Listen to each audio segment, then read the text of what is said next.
Hey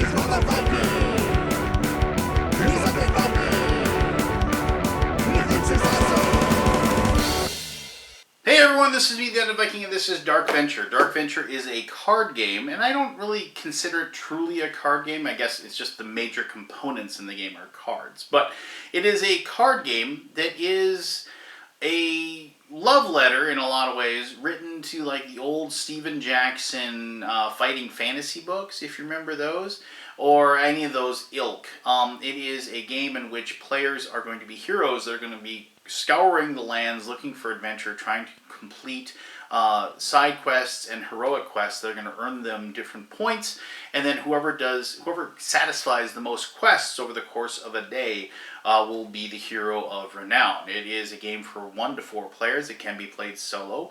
Solo game's pretty much the same thing. I'll talk about it in my final thoughts probably, but it's just basically a play against time. It is a game of super cool looking art, super cool world that you're in. I'd kind of describe it as, if you had to like think of the world, remember the old movie Wizards, but like combine that with like maybe some Gamma World, a little bit of Star Frontiers, and like some classic old school D&D, some OSR D&D as well. It's kind of a big giant mishmash of stuff that they threw together and made a really, really fun game. But let me show you how this game is played. It has this wonderful process of telling this really, really cool adventure that each of your players is going to be on, with neat little locations, neat little stories, neat little hiccups that are definitely going to be in the road that you're going to be, that you're traveling down trying to solve as much as possible. But yeah, it's just super cool, and I'll talk more about that and all those things and more in my both showing you how the game is played, which I'll do now, and then my final thoughts. Alright, I've gone ahead and set up Dark Venture as a 2-player game. If you're playing this non-solo, this is the way it's going to be played. It's going to be the same with 2, 3, or 4 players. The only real difference when you have more players is that the map is going to be created a lot quicker, because the players themselves are placing location cards to create the world that you're exploring. You always are going to start with this card here. This is the crossroads, and you're going to start with your heroes in that location. In this case, I have drawn this hero as the person that I'm going to be doing. This is Bilkid the Strong. As you can probably guess, Bilkid is quite strong, and he holds the heavy blade, which is located right here, which is a big weapon that does lots of damage. And then he can use any one-handed weapon in 2 hands for an additional 3 attack bonus. And on a battle turn, once per battle, I can roll 2d6, and for 10 through 12, I can unequip 1 enemy item. So it's just like, as you can probably guess, a lot of these different heroes are just different things that they have that can break the rules. It also gives his starting stats there. He has 6 power, he has 3 quickness, 4 mind, and 3 luck, and 40 health points. And as you can see, there are plenty of these different characters. And like the character that I'm facing here is the Plant Man. And you can see he's a hero. And so he has 5 power, 3 quickness, 4 intelligence, or 4 mind, I should say, 4 luck, and 36 health. And he wears the red solar cape. He wields the golden sword. After battle, he regains 2 hit points, fibrous body, reduced beast faction damage by 2, and then double systems, a roll 6 on 1d6 to stay conscious. So if he gets knocked down, it is easier for him to come back, and be back at the fight. Your heroes can't ever be killed. They can be knocked out, and they can definitely be waylaid for a little while. But you are in a situation where they can wake up and continue on. You can't ever be knocked out, killed, and taken out of the battle. You will have like followers that you can possibly gain, other characters that you'll control. But remember, your hero is the most important person. They're the ones going on the quests and getting you those points, and they're probably the most powerful one that you have. But anyway, so whatever heroes you don't pick for the battle, you're going to shuffle these back into the character deck, which is the middle deck that's over there. And so they can actually come into play. Alright, so to begin the game, each person is going to get 1 heroic quest and 3 mini quests, side quests. So these are the side quests. Let me just grab 3 of these. 1, 2, 3. And grab my heroic quest. Now, as long as you have less than 3 of these, so as you complete these, you turn them over and you earn the points for them. As long as you have less than 3 of these at the beginning of your turn, you can draw another small mini quest. Also, you have the option of discarding 3 of these, all 3 of them, and then drawing another heroic quest to replace it. You have no limit to the number of heroic quests you can have, and you can always like get rid of one of these as well and just draw another one. That's an action that you can take. So in case you have something you don't think you can take over. So let's just see what I got here. So these mini quests, or side quests I should say, Pack Rat, completely fill your hero's inventory, so basically gain 8 items, which is going to be tough for me because I only start with 1, but you know, we can do that. Keeping Healthy, have 3 healing items in your hero's inventory, I think that's worth 2 quest points. And then Smells Fishy, enter a location with water in it, and then it gives the numbers of the location cards. So location 2, 9, 11, and 12 all have water. If I go to those, I can earn 1 quest point for doing so. So just keep those off to the side there. Let's see, my heroic quest is Royal Accoutrement. The Foregone King has requested that you, one of his most skilled adventurers in the land, find the materials to craft a new jacket for the princess. You feel that you are being underutilized but agree to take on the task. Find the pelt of one Sartag wolf, bring it to the crossroads and discard it, or give it to Princess Bretta if she is in play. If you are playing as Bretta, simply find 1 pelt, because Bretta is one of the heroes that is located. So if I was playing against that, if I could track that person down, or if I had this as a character that I drew, I'd be able to like just hand that off or whatever. Or as the rule stated, if you happen to be playing Princess Bretta, you can just go ahead and collect the pelt.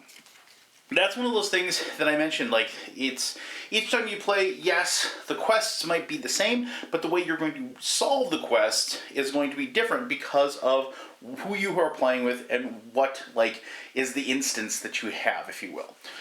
Alright, so then, to begin the game, you'll roll dice to determine the first player. I'm just going to go, but everybody's got to draw cards to begin the game. You're going to get 4 cards. You're going to get 1 location card, you're going to get 1 character card, and you're going to get 2 item cards. So let's just see what I got. And let's see. So I got this, which is it's location number 13. So it has a number on the bottom telling you what location, and there's also an action number on it. I'll talk about that in just a little bit. It's something that's cool. So I got an Eggman Soldier, which is a character that can be placed on the board. You'll notice that he is aggressive, so he will attack anyone that he runs into. So you might be in a situation where I want to drop him down, and you can never place characters in the same spot that you're in, but you can place them in adjacent spots. But since he's aggressive, maybe I want to defeat him because I have a quest that I need to kill him off, or maybe it's something I want to like maybe make the Plant Man fight him or something like that. It's all, once again, how you solve how this particular like story, this quest that you're on, is completely up to you, and it's going to be different pretty much every time. So just quickly looking at him, you can see he's got 4 power, he's got 4 speed, you can see all his little stats there, and he wears egg armor, so I have to go ahead and actually give him like egg armor to like you. So I would dig through the deck and hand them that item when I play them, of course. Holds. Roll 1d6, you have 3 or 4, each player gives him 1 item. Ugh. Panic, on his combat turn, if he has less than 10 health, he will flee, moving up to 3 locations, but he is aggressive. So if I play him, there's some certain rules that I'm going to have to enact if we do that. Alright, so my 2 items, I just realized I have the egg armor. So, like, if I play him, like, that's a weird situation. So, you play the character down, right? And if somebody has the egg armor in their hand, like, you will go through the item deck, dig through it, find the item, and put it on the character. But the situation you have there is if somebody has it in their hand, they don't have to give up the item. So I personally would not have to give up my item. You have to show the rest of the players, here, I got the egg armor, and that kind of thing. But then you'd keep it in your hand. Or if you were equipping it, it was something you can have as well. And my other item here is a tactical vest. It can't be worn by a ghost faction. Every hero's got a faction, but I'm not a ghost. And in this case, it gives me an armor, it gives me a power, it gives me a mind, and so it gives me little bonuses. So this is actually a pretty good little item to have, and I might want to use one of my actions to equip that item on my turn. So, alright, so I have my stuff. I'm going to get ready. I have my quests. Now, the quests, you want to keep those to yourself. You don't want to show them to other players. You don't want to let them know, what you're going for. You can show it to them if you want to. There's nothing that prevents you from doing so, but never a good idea to like, hey, look, I want to get to this place, and they'll give them a reason not to let you get to that place because they want to keep you from getting points. Alright, so now it is time to take your turn. You get 3 action points, which are these 3 action points right here. You're going to get those, and you get to take 3 actions on your turn. You don't have to take all 3 actions if you don't want to. That is not necessary. In some cases, like if you want to flee from a combat that you end up with, you can use action points to give you a bonus to possibly fleeing. So sometimes you want to maybe hold on to action points, or maybe you just don't want to take your full actions just because you've gotten to the spot where you want to be in any case. All right, so the back of these rule books are super cool. I talked about that. I mean, just the artwork and the presentation of this game is super cool. But so you have actually it explains it really, really well.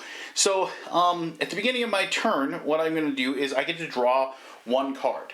And so I can draw a character, I can draw an item, or I can draw a location.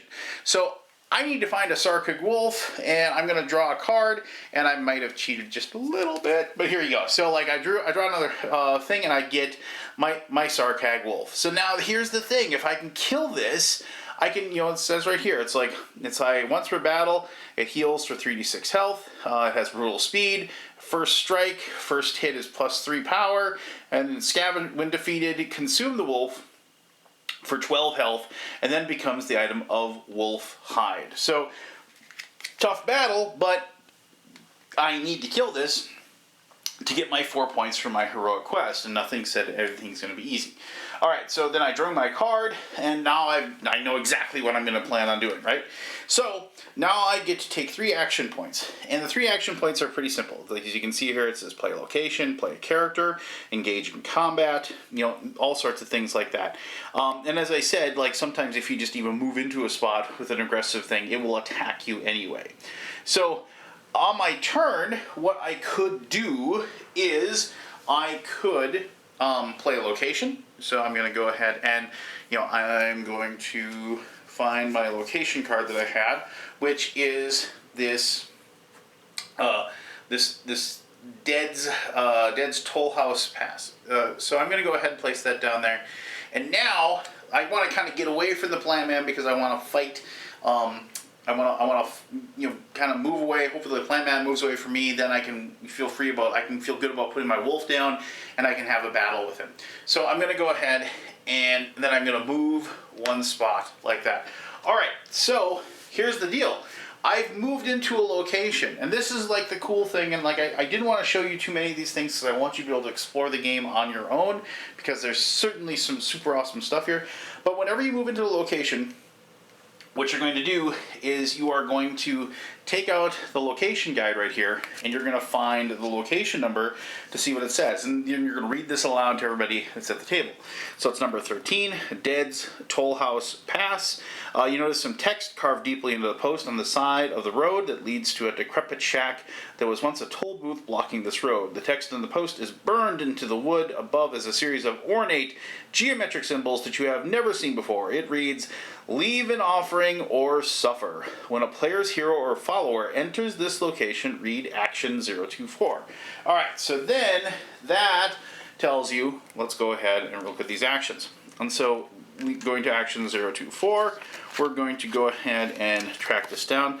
Once per player-controlled hero, upon entering, choose to either drop a held item here forever, or roll 1d6 plus total luck. If 8 or lower, take 2d6 damage. The first player's hero to enter this location discovers a map carved on the wall. Draw a location and place it anywhere onto the map.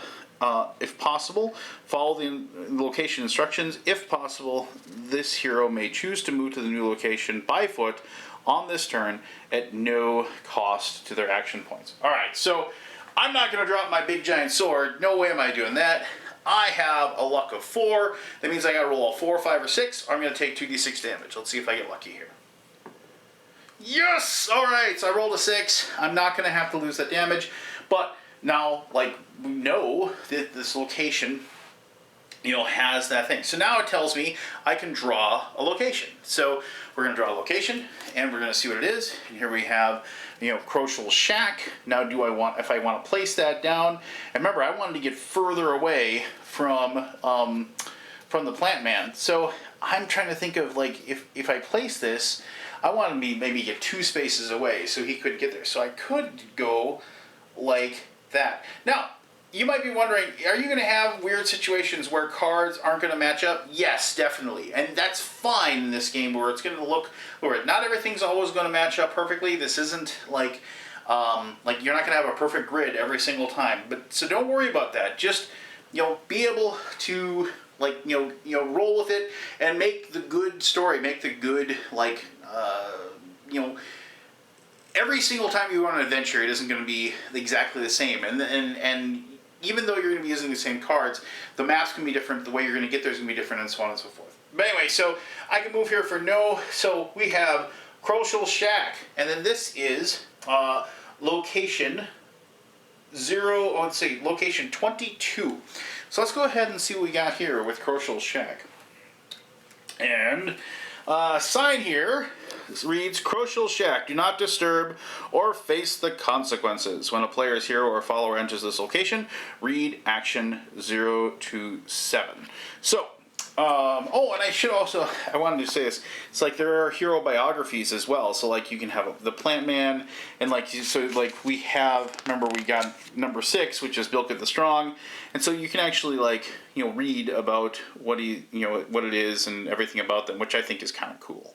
And the fact that brother of Falkit the Ageless Child, the first wave of the Cataclysm did not change Bilkit but killed Falkit. In the second wave of the Cataclysm, Bilkit himself was transformed, given the strength of 10 men, and Falcon awoke from the dead, changed into a gelatinous monstrosity. So it kind of gives you a cool little background to everything that's going on. So, all right. So, what was I got carried away there?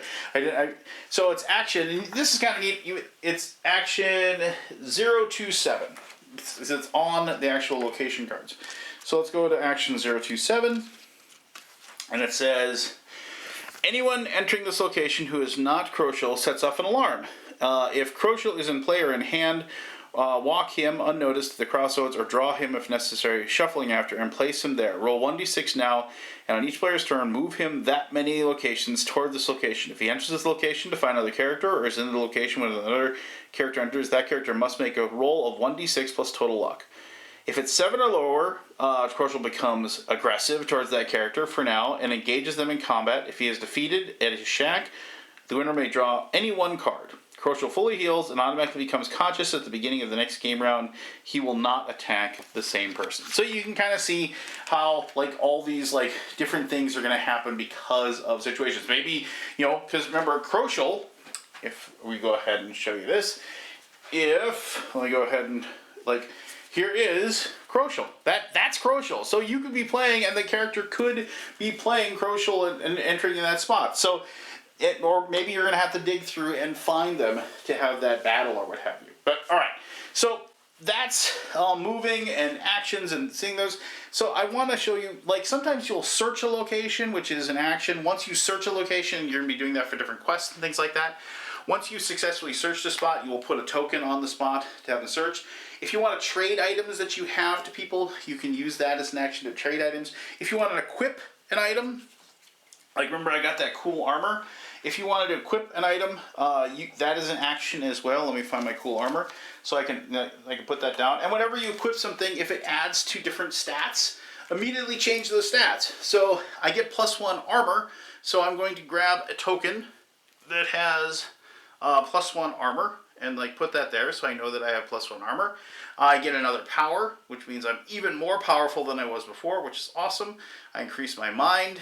And, so I'm because the tactical vest is helping you out. So make sure that you, always adjust as you change out different equipped items and so on and so forth. All right, so let me just show you combat. Combat is really, really simple. So if we have a situation where I was able to get, and this is the token for the wolf, and I played the wolf, and I'm going to fight the wolf. Now, when you play a character, what you do is you place them relatively close to where that spot is, and you can place it, if it's your character, you can place it next to your spot as well. And then what you're going to do is you're going to take two of these cards. There's a character record that is for their health, and also a character for their attributes. And you're going to place that next to them. Now, in a lot of cases, you're really not going to use the attributes because of the fact this is more for when you get followers. Because like, if you end up having followers, you'll want to keep track of like if they have items equipped or things like that that adjust what they're able to do. So, and followers, you'll find them in the character deck as you draw them. And so, and then obviously they can move around and do things for you, and important things that need to get done. But in this case, so we have, it has 7 power, 5 speed, 2 mind, 1 luck, and it has 30 health. And 30 health is probably the most important thing. So what you do with the health is you place a black cube down on the maximum possible health, and then a red cube that you will adjust as it goes. So in combat, what happens is you're going to determine first strike, and in a lot of cases, certain people or certain monsters or certain characters will have bonuses to first strike. And as we had already looked at the Sarkag Wolf, once per battle it heals for 3d6 health, so I'm going to be fighting this guy for a lot. But first strike is +2, and the first hit has +3 damage. So when you determine who's going to get to attack first, you're going to take your speed plus a roll of 2d6. So like my speed is 3. So, oh wow, I got 15, which is amazing. Boxcars, and then so now we have a speed of 5. It might not matter. A speed of 5, and then +2 for first. So it basically has a 7 speed plus this. So I've got to hope they don't roll an 8, more than an 8 here. Oh wow! Look at that! I never thought I'd actually go faster. That's awesome. All right, so I lucked out, and I'm going to be able to attack first. And so, when you attack, you just take your total power, and then plus 2d6 plus whatever attack bonus you have. So I have a 9 power now, which is ridiculously good. And I'm going to roll 2d6, and I get a +3 to that because of my weapon. So let's see here. So, man, I've never rolled this well when I played this game. So I'm going to take 9, plus 11 is 20, and then plus my 3 is 23 points of damage.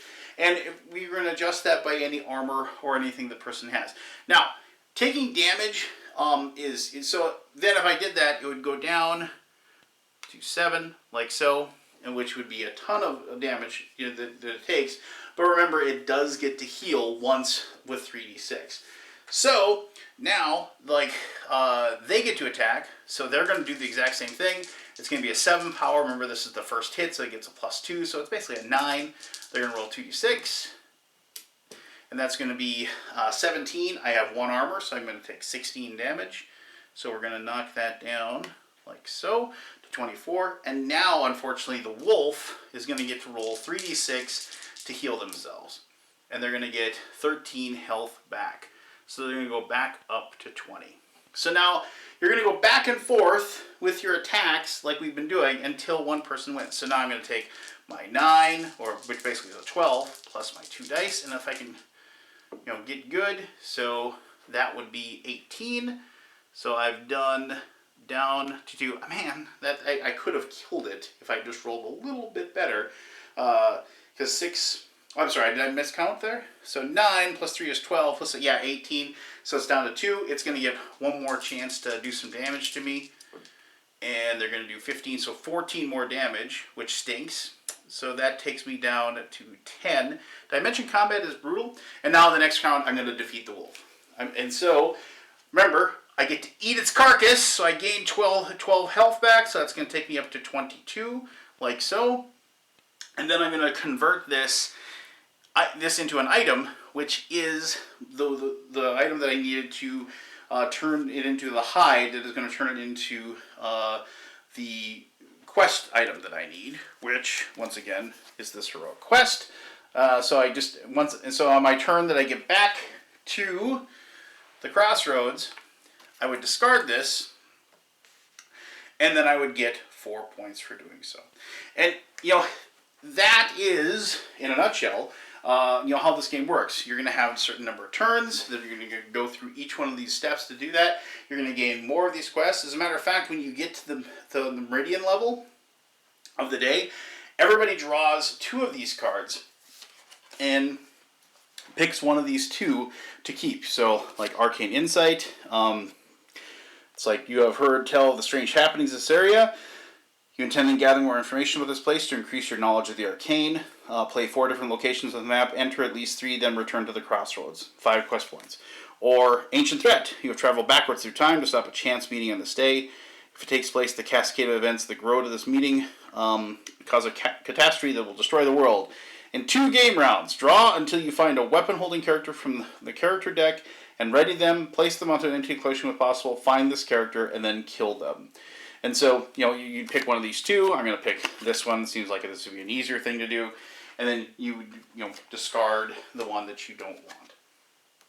That is it. I mean, this game doesn't have much as far as like the rules, as far as how to process and how to go about the play.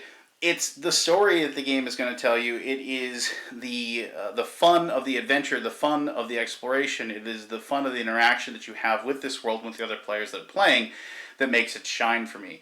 I like any game that gives me a narrative, that gives me a story, and Dark Venture tries very hard to create a very unique world and a very unique playing experience. But I'll talk more about that when I talk to you in my final thoughts. Oh, yeah. Alright, so that was Dark Venture. I hope you enjoyed that a great deal. I know when my friends and I played it, remember these are 40-year-old men that have been playing D&D together for decades. So when we played this, we were kind of engrossed in like the storylines, and it definitely was one of those things where I had to like smack people's hands and take the location and the action books out of their hands because they wanted to read ahead. They wanted to like see what other things could do and everything like that. Now, I think a lot of times people are going to be worried, well, once I read or I experience all of these different cards in different spots, won't the adventure grow stale? And I think there's something to that. Definitely, but because of the fact that you're never going to have the same heroes, you're never going to have the same equipment, the map's never going to be set up the same way. Yes, there's definitely going to be spots where you're going to retread over where you've been before, but the results of those locations, the results of the situations are going to be different. Like the challenge that it's going to present to you is going to be different than the one that you dealt with prior to that. Combat is really, really brutal. As I said, you take lots and lots of damage. So there's definitely one of those things where I like the fact that the game kind of shied away. There wasn't a lot of go slay the dragon type of things going on. Yes, there are quests that tell you to go ahead and do that, but there definitely are more of you need to find this star jewel and use it to unlock this chest kind of thing. And so, yes, you could run into a combat, but you can always run from combat too. And one of the things I love about old school revival role-playing games is the fact that running from combat was always a really good strategy. I've always just liked when games said, yeah, this is out of your league, you need to get out of there. And so, approaching situations where I don't want to do this, I just want to get away. Definitely, something that I think adds a lot to the narrative of what's going on. Heroes don't always just stand there and fight to the death. Heroes will definitely, take off, lick their wounds, and come back. The mechanisms of the game are almost, for lack of a better word, not even really important. If that makes sense? I mean, because it isn't even the playing of the game that's important. It's the story that when you get done playing and you talk about going to these different spots and experiencing the different things that you run into. Like going to Crowshill's cabin, right? And having to have this cranky, hero show up and ask you what the heck you're doing at my place. Why are you here? Why are you trying to bust into my shack? That sort of thing. Those are the things that are going to make the game interesting. And plus, the whole idea of this kind of wasteland of a world that's had these cataclysms occur that have mutated these people and mutated the actual world that you live in, I really, really liked. And I really liked that,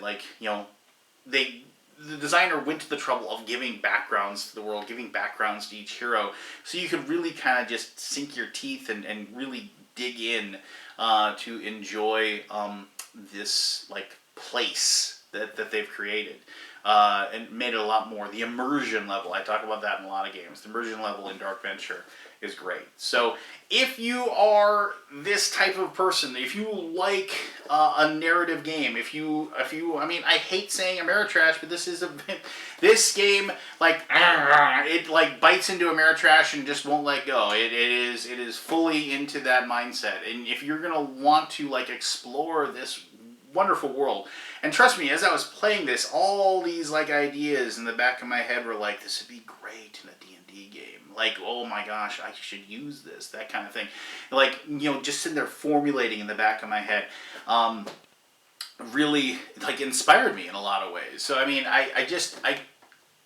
you know, if you're watching this, that this is the type of game you're gonna like. If you like those old fighting fantasy games, books, I should say, you know, this is something you're going to enjoy. And plus, you get to experience with everybody else. The solo game is pretty much the exact same thing, and this is a definitely awesome solo game. I caught my daughter playing this. I shouldn't say catch her, like, oh my gosh, you're playing a game. But no, my daughter, like, took this and brought it downstairs and, like, set it up in her room and just played so she could do, like, the different worlds and play as different heroes and do different things. And that made me happy because like she loves D&D, she loves playing Dungeons and Dragons, and like this was a way for her to play a D&D like game when her group wasn't together. Those types of things. But, so I don't know. If you like these types of games, you're really gonna love Dark Venture. And if you ever played a game like this and you wanted to like dive into something, I'd strongly suggest you check this out. But there you go. If you have any questions, by all means, ask away. I'll be happy to answer as much as I possibly can. As always, thank you very much for taking the time to watch this video. You all are super awesome for taking the time to watch this, and I really appreciate each and every one of you. Go ahead and leave me a comment or whatever it is that you want to do. And yeah, just be the best version of you that you possibly can be.